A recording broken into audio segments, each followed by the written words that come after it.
This week on Act Out, a look back in order to launch the year ahead. We've compiled a best of and worst of some of our stories that you may have missed this past year and that you'll never catch on corporate media. From tweets to marching in the streets, this has been and is Act Out. Rockets! Blockade! Bulldozers swarm outside the checkpoint gate. I know it's flash broke the hush and blew me into the street. I awoke next to the body of my baby. No! Welcome to Act Out. I'm Eleanor Goldfield, and this is your year-ending tipping point. As the saying goes, life must be lived forwards and understood backwards. And while we can't go back in time, we can and should look back. Not just to ruminate on where we've been, but to recognize the highs and the lows, what worked, what didn't, thereby using these understandings of our past to create a better future. So as you get ready to turn the page into the new year, here's a look back at a year of acting out. Use what you got to get what you need. That's the way Panthers operated in the back in the day. Use what you got to get what you need. And that's what we did, because we didn't have no sponsors. Who was going to sponsor us to fight against them? We're supposed to be the kind of folks that Che Guevara talked about, right? Motivated by love, right? At the risk of sounding corny or whatever he said. And I have big questions. I left many a group because I couldn't see any love there. Not enough. There may be a few, but the leadership had no love. You know, now where's your love for the people? That's the other principle. Practice what you preach. You know, don't be a damn hypocrite. You know, I left the church because I couldn't stand the hypocrisy. Here's another one for you. No investigation, no right to speak, which avoids this whole business of rumors and gossip and stuff, because COINTELPRO destroyed us with that shit. Oh, they pulled every dirty trick in the book, pitting us against each other, okay? So, no investigation, no right to speak. If somebody says so-and-so did this or so-and-so did that, take it with a grain of salt and investigate. Check it out. Theory plus practice equals knowledge. Don't say you know something when you really only read it in a book and don't believe every damn thing you read. Simple shit like that. You know, but you'd be surprised. It's common sense, but like Najada said to me one day, they ought to call it uncommon sense. It's not very common. Okay? Fighting for liberation liberates oneself, basically. I look at capitalism as being something pretty much born in the 17th century, roughly in England, and spreading from there to Europe and eventually the whole world. And along the way, it has provoked efforts to make it more humane, to make it less harsh, to make it more collective, to make it more inclusive, all the things we know about. Unfortunately, history teaches that the capitalists, when you do that, immediately go to work to undo it. I mean, the last 50 years of America have been the undoing of what we call the New Deal coalition and the New Deal programs that happened in the 1930s. So at this point, I've said, well, we've tried capitalism. We've tried to reform it. We've tried to prettify it. We've tried to fetter it in various ways, to shape it. It doesn't last. For starters, there's no comprehensive data collection system regarding the number of missing or murdered women in Indian country. Yeah, comprehensive data on violence against women under tribal jurisdiction does not exist, since no federal or Indian agency nor organization systematically collects that information. Troy Aide, former U.S. Attorney for the state of Colorado, also served on the Indian Law and Order Commission, created under the Tribal Law and Order Act of 2010. He and a fellow commissioner released a report after 2 years of field research that describes law enforcement jurisdiction in Indian country as an indefensible morass of complex, conflicting, and illogical commands, and blames the U.S. government for creating the situation. Federal, local, and tribal enforcement agencies are clusterfucked together, and Eid further reports that these relationships swing from good to almost nothing and even to outright hostility. In short, indigenous communities are systematically denied access to tools and resources with which to deal with the continuous colonial violence forced upon them by predominantly extractive industries. Erica Gonzalez, a water protector who went to trial last week for participating in the action, said of her involvement, "We wanted to have our ceremony there to raise awareness that wherever these pipelines come in, they bring these man camps, and then our women around the reservations go missing and are getting murdered or raped.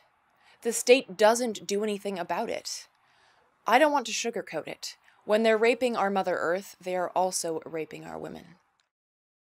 My goal with Serve Your City is to ensure that all white spaces are invaded. That's our goal.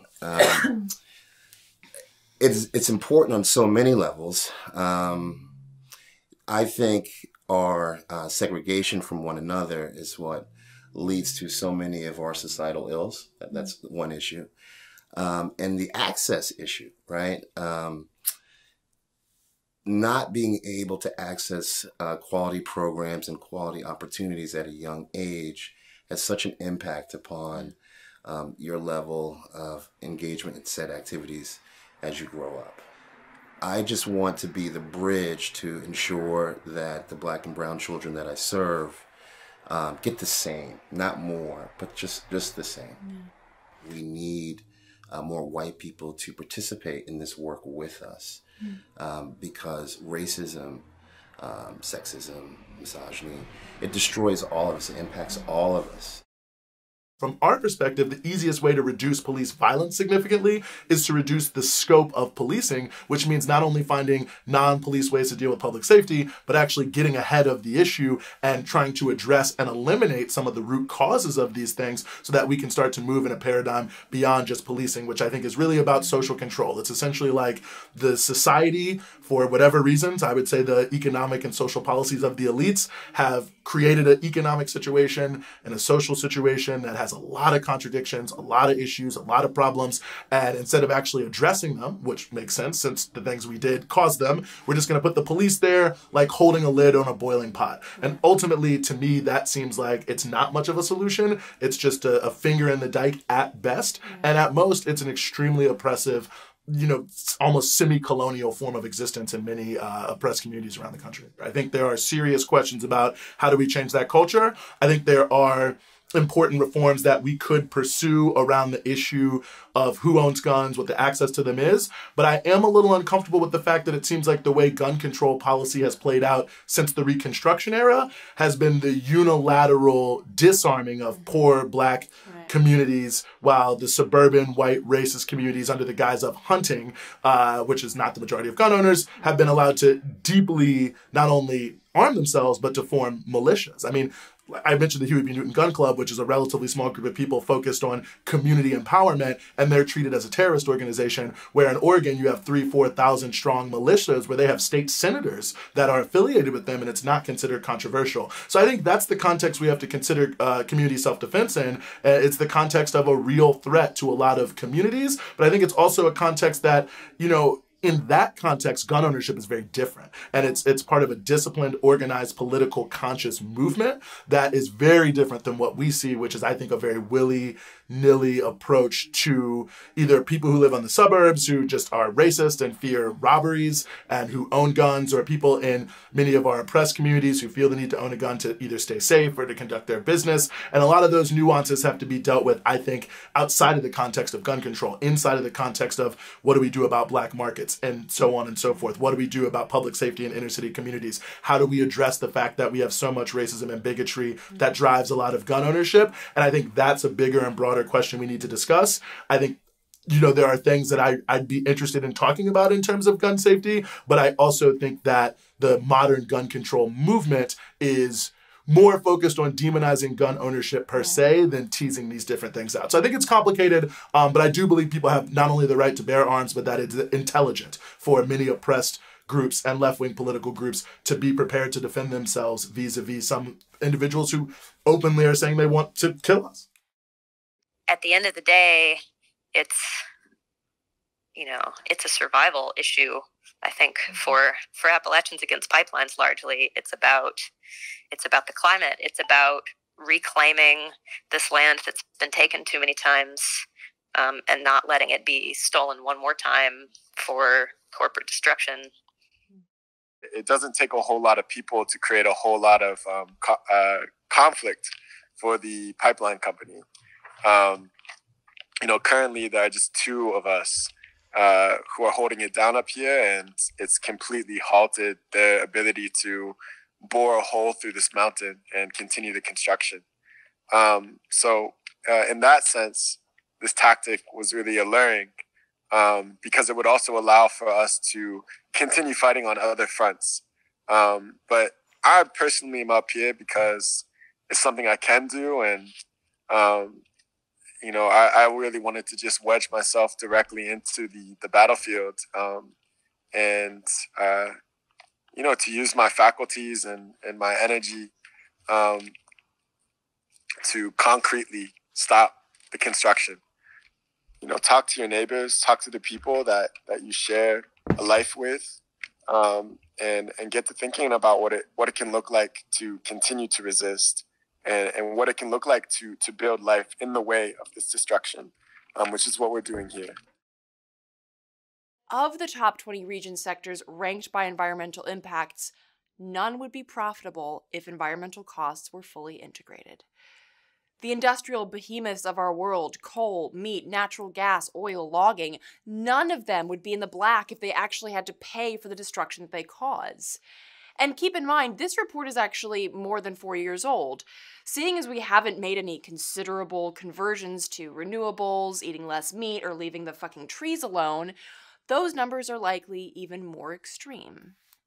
Now, it'd be egregious enough if this were the only thing going on. However, on top of the fact that corporate profit isn't impacted by the fiscal and physical impacts of their dirty businesses, we actually also pay them to destroy both our abilities to survive on the planet and what faltering economic security some of us have.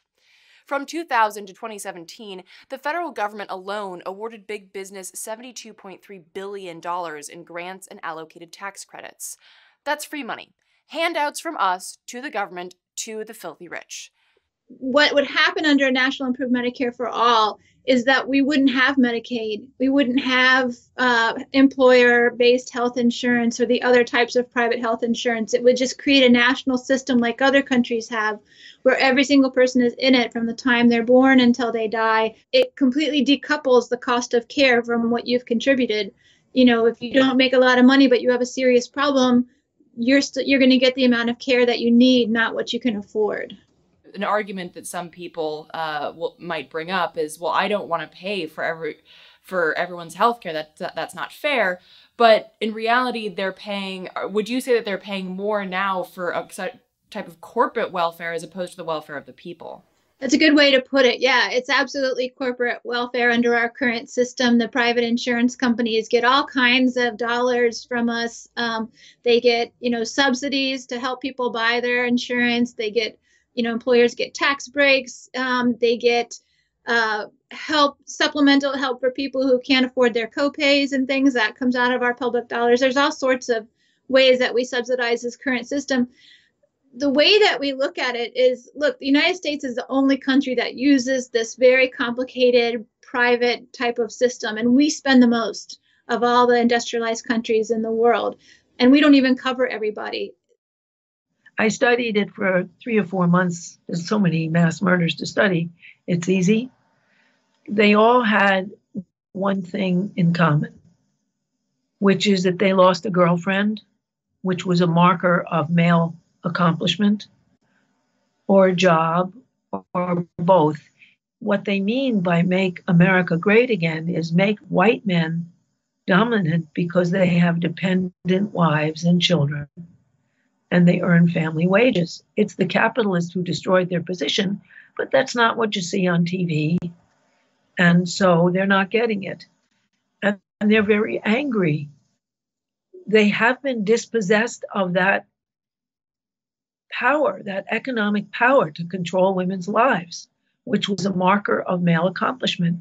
Sexual assault is one way to reclaim that power, which is certainly quite popular, as everyday's news will reveal. And that's another thing that doesn't make white men as great as they used to be, because between birth control and women's economic power, we don't have to be with men to be protected because we're in sexuality, because of inevitable childbirth. Even though they're trying their best to remove abortion, there are still abortion rights here, as well as much more reliable birth control. And so, men's position has changed. Now, some men realize, okay, now I can be a person too. Now I can have feelings. Now I can have needs. Now me and my partner, male or female, could be real partners. We could share. I don't have to be the boss. But those are not the people who are shooting up America. Those are the dispossessed, enraged white males. We built a new organization where everyone participates as an individual and not as a representative of another organization or group. Even people from social movements didn't do that. And this was the way of breaking the logics of belonging to different kinds of groups and identifying with those groups. Of course, we all know who comes from where because we work together. But we did a lot of work in trying to put the project first and the groups afterwards. I think this idea of confluence and putting aims first and participating as individuals has a lot of potential to deal with that. And at some point, when you start working with an organization that works like this, you stop thinking about in terms of your group, and you start thinking about the broader platform. It's really important that poor people get organized, that we link up together and we figure out how to take care of each other. And you only get what you're organized to reclaim, and so we teach people how to take housing, how to take land, how to grow food, whatever we possibly can in order to keep each other alive as we build this resistance movement. And that's specifically different than asking for these things, right? Yeah, we're done with filling buses, going to DC, and pretending and lying to each other that poor people matter, because we know that the Chamber of Commerce and corporations really control what's happening in the halls of Congress and with our politicians, especially since the passing of Citizens United. So we're more interested in organizing to directly confront corporations as opposed to lobby different elected officials that don't give a damn if we live or die. Everything comes from the front lines, and that's really what we're about. And we really don't believe that you can have any movement that when the people that are most impacted are not in the leadership, you can't really change those issues. We are used to this idea that if something needs to be done, like bringing water to my house or have a mobile phone, this needs to be done by a transnational corporation, when actually there's a massive knowledge and capacity done by just workers or people who are knowledgeable about something and they're happy to share the knowledge freely on the internet or by other means. So there is this capacity and we can manage the thing by ourselves. There is this skill, there is this capacity to use that skill to self-govern ourselves without the need of the market and the traditional state, which was the 20th century dichotomy. Now there is another dichotomy, this commons paradigm where we can self-manage our common goods. There isn't just one Native story.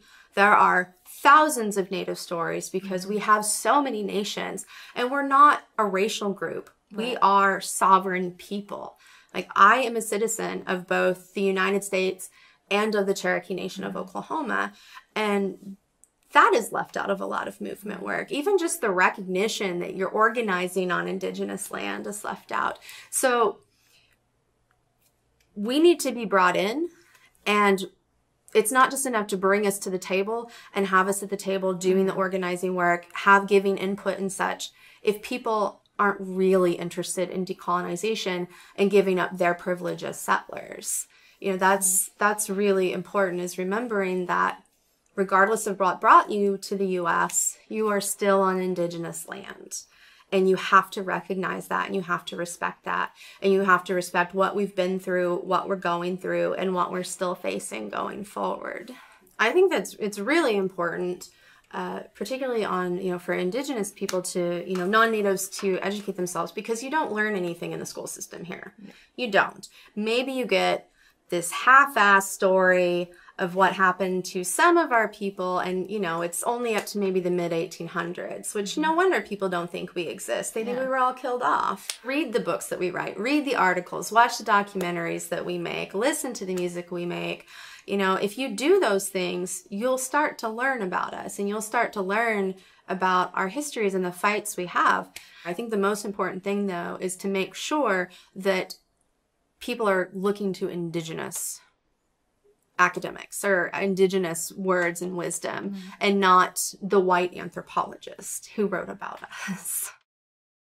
If it's true that people, you know, rationalize the things that they think they can't change, first of all, the first lesson from that is that as an activist, you have to like show people the way, right? You have to sort of have a bit of an optimistic view. And I think that that's, you know, sometimes we get caught up in like explaining how bad the problem is, which can sound like we're screwed, you know, and there's no solution. So I think you kind of have to combine both of those elements. Like, you have to say how bad the problem is, but also show that there's like a credible path forward, or ideally that's what you can do. And part of the reason for that is that I think that what you really want to get at as activists is not rationalization, but rather what I think of as its opposite, which is reactance. So basically, rationalizing, as we've been talking about, right, is if there's something happens and you sort of change your views to align yourself with this new thing that happened. But reactance is a phenomenon whereby if someone tells you you can't have something, if someone cuts off a freedom from you, you want it more, right? Like, if you think about like a kid, you take a toy away, like even if they weren't playing with that toy to begin with, like now they're desperate for that toy. People are especially likely to engage in that reactance, which is what you're looking for as an activist, if you focus them on the fact that their freedoms are being restricted, right? So like that kind of language, I think, can help. And also, but also give them the sense that there's a path forward, because that's kind of what we find, right? Is like, if there's a bad thing that's going to happen and you think it can't change, then you rationalize, so you change your attitudes in this direction. But if there's going to be a bad thing that happens, but it's possibly, you know, reversible, your attitudes, you actually change them in the opposite direction. And so that's like just another reason to kind of emphasize that the possibility of change. This could be something that could change, you know, how we move forward in the future. And with America, we could look at, you know, the resources of water being healed. It also heals the soil. You know, it works with aerating and decompacting it, because it's pretty compact right now from all of the farming practices. It also will clean the air. You know, it carbon sequesters pretty fast. I mean, a lot faster than trees. So, you know, we can combat deforestation. And most notably, I was really impressed that it can replace anything that's plastic. So that was very important to me when I heard that, you know, hemp oil can really replace oil. Why aren't we looking at this? There's a huge problem with hemp now in America, is that we don't have a domestic supply chain. So this is something that I also want tribes to look at. As I see tribes investing in casinos, we we invest in tobacco manufacturing plants. Why wouldn't we invest in a hemp manufacturing plant or a hemp processing plant, which is what's needed right now in America to get everything going? Understand really why they banned hemp, because it was all about corporations and creating a monopoly for the timber industry and the cotton industry to get ahead, and big oil. So, once you start finding the research and peeling back the layers, you see how your government lied to you. And it was such a great lie. It lasted for 80 years, but we're all starting to wake up. So it's very exciting. I believe that prison is a result of how we understand relationships. And we understand relationships only in the relationship of power. It might be hidden because we feel good about one another, but one moment that relationship turns sour. It's about power. So prison really is only the logical conclusion of how we conduct our daily relationships. If we're going to believe in compassionate accountability, which is what I think I would like to look for, compassionate accountability, when does it begin? Does a compassionate accountability begin after I incarcerated you? After I have you under my control, I'm going to be compassionate with you? Well, that sort of undermines the notion of compassion. We're all guilty of oppression. We live in a racist, oppressive society, and none of us are exempt from that. So what have each and every one of us been doing about eliminating the oppression in our life? And do we really want to? Now, this is not at all an exhaustive list or look back. We didn't include the special 2-part episode on Puerto Rico, for instance, a powerful commentary on the paradise behind the crisis and the building of solidarity outside the confines of government non-aid.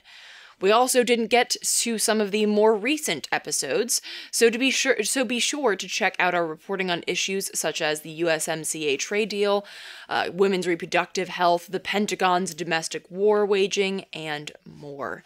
For an extended version of this look back in order to act forward, check out the Act Out podcast, available on iTunes, Libsyn, Stitcher, and Spotify. Thank you to all who have watched this show. Share it and ensure our ability to keep acting out. Until next year, good night and act out. And real quick, to keep independent, non-corporatized media like this show going, visit patreon.com/actout.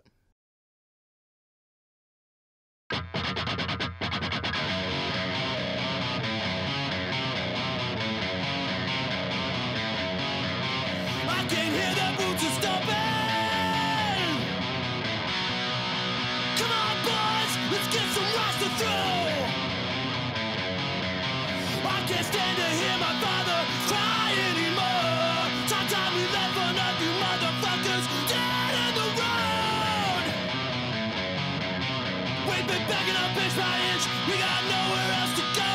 It's been too many years since you pushed and served my shove. I'm not a violent